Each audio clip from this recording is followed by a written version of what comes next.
crack is happening today, and I, for one, couldn't be more excited. I know everyone is in like the holiday spirit, and you are cooking up a storm. And today, instead of making Christmas cookies, we're making Christmas crack, which is my family's like favorite treat this time of year. So we're gonna do this. And also, this is a really great recipe to make in bulk. Also, my cat's about to walk up on the counter, so just don't judge me. Stella, can you get down? Thomas, will you get her down? My husband's home. I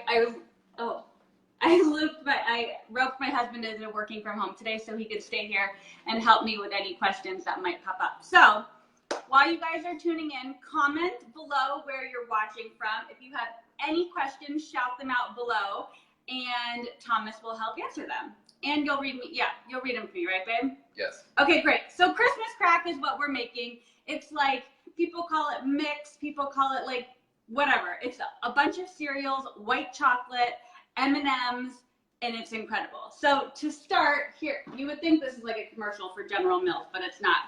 We need lots of different stuff. So first we're gonna put in some rice checks. Also, this is very key when you're making this. You need a giant bowl because it makes a lot. So we'll put in the little rice checks. And if you go to Trader Joe's, they have these kinds of cereals too. You could use those as well. We're next with little corn checks. Throw some of that in. Cheerios, very important. This is actually my favorite part of the recipe. Put a little of those in. Next up, we have wheat checks. And if any of these aren't available, you can kind of like mix and match as you please. Pretzels, because you can't have all this like sweetness without a little bit of salt.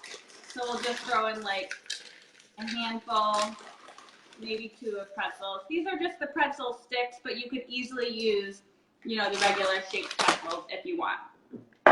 Now, very important, Christmas colored M&Ms. And if you're celebrating Hanukkah, you could do this with like blue and white M&Ms too. Like sky's the limit. We also made this for Halloween with black and orange and brown M&Ms.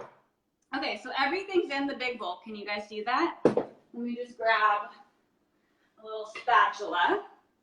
And I'm reserving some of the M&Ms because, wait, there's a reason.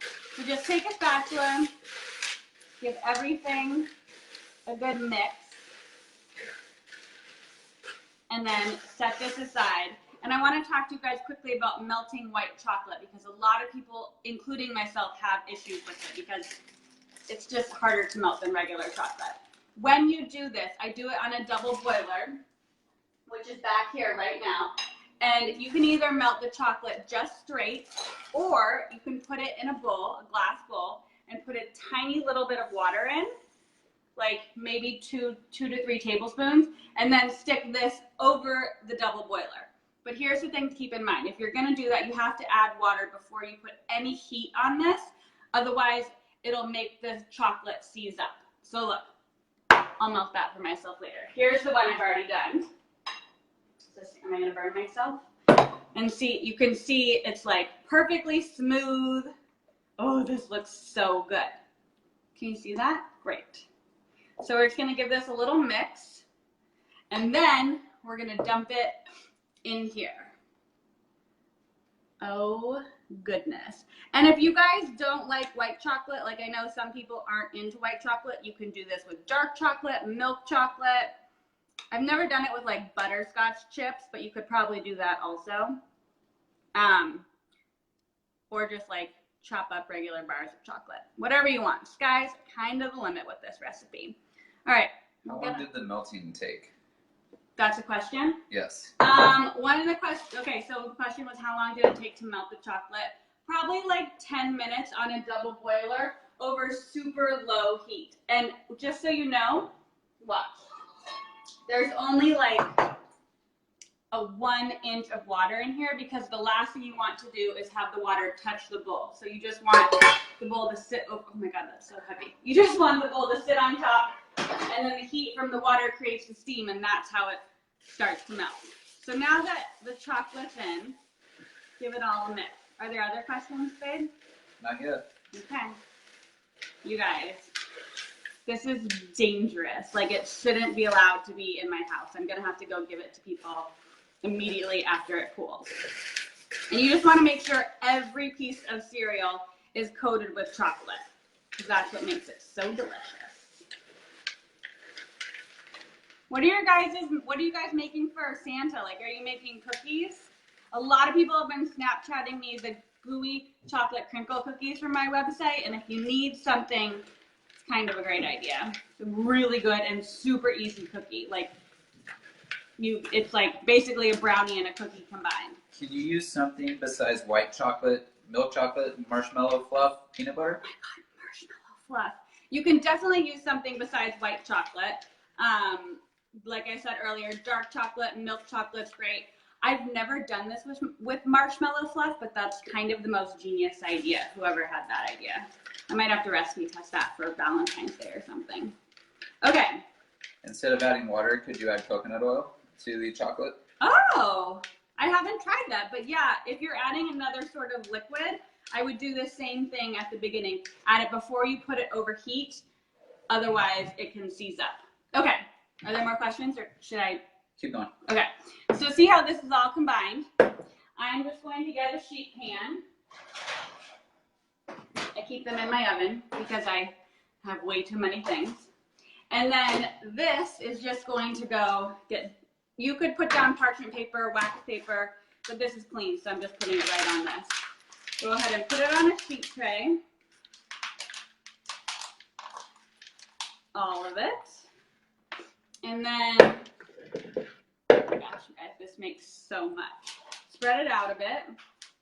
And then this is just gonna have, it's done basically. It's gonna go in the fridge for like 10, 15 minutes, and I have one already done, so let me swap them out. 2 seconds.